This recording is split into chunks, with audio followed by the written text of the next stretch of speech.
Leitura diária. Êxodo 38. O altar dos holocaustos. Fez um altar de madeira de acácia para os holocaustos, com 1,35 m de altura. Era quadrado com 2,25 m de cada lado. E fez uma ponta em forma de chifre em cada um dos 4 cantos, formando uma só peça com o altar, o qual revestiu de bronze. De bronze fez todos os seus utensílios, os recipientes para recolher cinzas, as pás, as bacias de aspersão, os garfos para a carne e os braseiros. Fez uma grelha de bronze para o altar em forma de rede, abaixo da sua beirada, à meia altura do altar. Fundiu 4 argolas de bronze para sustentar as varas nos 4 cantos da grelha de bronze. Fez as varas de madeira de acácia, revestiu-as de bronze e colocou-as nas argolas, nos 2 lados do altar, para que o pudesse carregar. O altar era oco, feito de tábuas. Fez a bacia de bronze e a sua base com os espelhos das mulheres que serviam à entrada da tenda do encontro. O pátio. Fez também o pátio. O lado sul tinha 45 metros de comprimento e cortinas externas de linho fino trançado, com 20 colunas e 20 bases de bronze, com ganchos e ligaduras de prata nas colunas. O lado norte também tinha 45 metros de comprimento, com 20 colunas e 20 bases de bronze. Os ganchos e as ligaduras das colunas eram de prata. O lado ocidental, com suas cortinas externas, tinha 22 metros e meio de largura, com 10 colunas e 10 bases, com ganchos e ligaduras de prata nas colunas.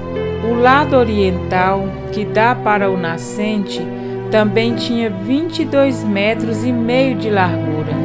Havia cortinas de 6 metros e 75 centímetros de comprimento num dos lados da entrada, com 3 colunas e 3 bases, e cortinas de 6 metros e 75 centímetros de comprimento no outro lado da entrada do pátio, também com 3 colunas e 3 bases. Todas as cortinas ao redor do pátio eram feitas de linho fino trançado. As bases das colunas eram de bronze, os ganchos e as ligaduras das colunas eram de prata, e o topo das colunas também eram revestidos de prata, de modo que todas as colunas do pátio tinham ligaduras de prata. Na entrada do pátio havia uma cortina de linho fino trançado e de fios de tecidos azul, roxo e vermelho, obra de bordador. Tinha 9 metros de comprimento e a semelhança das cortinas do pátio. Tinha 2 metros e 25 centímetros de altura, com 4 colunas e 4 bases de bronze. Seus ganchos e ligaduras eram de prata, e o topo das colunas também era revestido de prata. Todas as estacas da tenda, do tabernáculo e do pátio que o rodeava eram de bronze. O material para a construção do tabernáculo. Esta é a relação do material usado para o tabernáculo.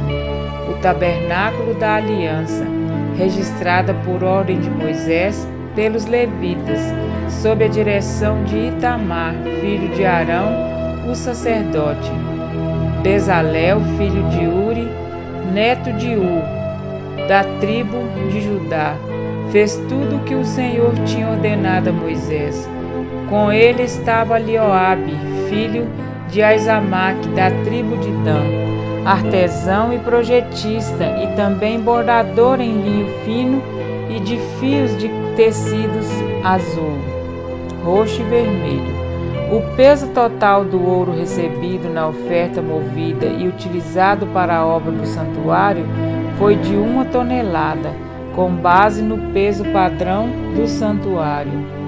O peso da prata recebida dos que foram contados no recenseamento da comunidade foi superior a 3,5 toneladas, com base no peso padrão do santuário, 6 gramas para cada um dos recenseados, isto é, para 603.550 homens de 20 anos de idade para cima. As 3,5 toneladas de prata foram usadas para fundir as bases do santuário e do véu, 100 bases feitas das 3,5 toneladas, 35 quilos para cada base, 20 quilos e 300 gramas foram usados para fazer os ganchos para as colunas, para revestir a parte superior das colunas e para fazer as suas ligaduras. O peso do bronze da oferta movida foi de 2,5 toneladas.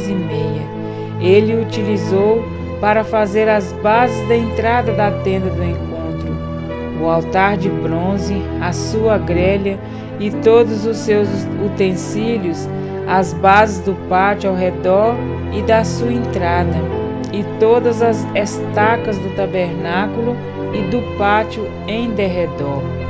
Amém? Para refletir, em Êxodo 38, percebemos que, embora Moisés seja o líder de Israel e o mediador entre eles e o Senhor, não foi ele quem construiu o tabernáculo, mas haviam pessoas responsáveis por isso, como por exemplo Itamar, que supervisionava a obra. Aprendemos com isto que Moisés era o grande incentivador do povo e deu a eles a oportunidade de fazer algo significativo. Que grande lição! Muitos líderes querem ter a primazia em tudo, mas um bom líder delega, distribui sabiamente as tarefas, pois é capaz de enxergar as habilidades de cada um. Precisamos orar a Deus para que, quando isso for exigido de nós, que Ele mesmo nos dê a sabedoria e a sensibilidade necessária para que tenhamos sucesso nas escolhas. Cada móvel do santuário foram feitos de forma que pudessem ser facilmente transportados. Suas argolas e varas possuíam esta função e revelavam a natureza provisória daquele lugar, até que Israel pudesse erigir um templo fixo de adoração na terra prometida. Todas as vezes que o povo tinha de levantar acampamento, o tabernáculo era desmontado e ordenadamente movido.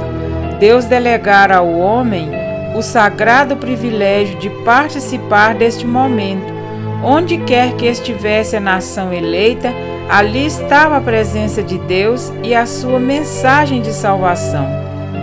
Na antiguidade não havia o espelho que temos hoje. As pessoas usavam o bronze polido, tendo a visão embaçada de sua própria imagem. Foi com os espelhos das mulheres que se reuniam para ministrar à porta da tenda da congregação que fora feita a bacia de bronze, com o seu suporte de bronze.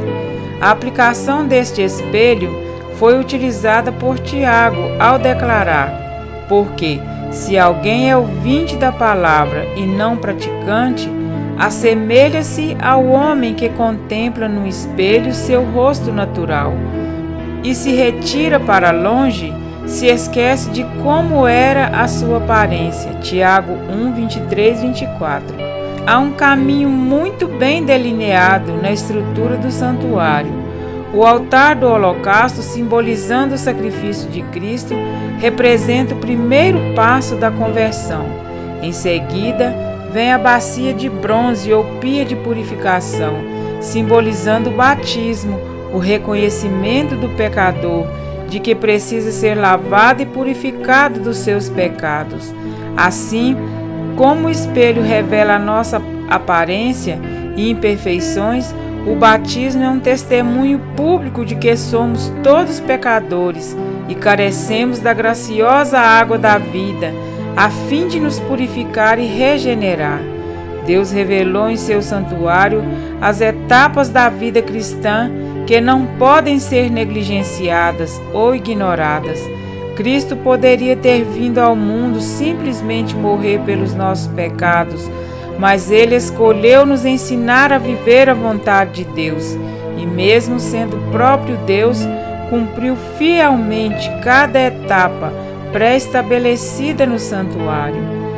Semelhante à natureza transitória do tabernáculo no deserto, como santuários do Espírito Santo, temos o sagrado privilégio de sermos representantes de Deus e de Sua palavra, onde quer que estivermos, como peregrinos em busca do lar.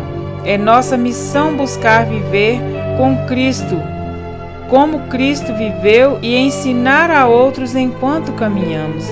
Precisamos trocar os espelhos do passado e contemplar, como por espelho, a glória do Senhor, a fim de que sejamos transformados de glória em glória na Sua própria imagem, como pelo Senhor o Espírito, segundo Coríntios 3,18.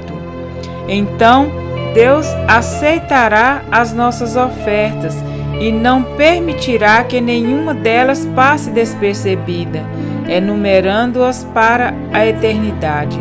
Como está escrito: e eis que venho sem demora, e comigo está o galardão que tenho para retribuir a cada um segundo as suas obras.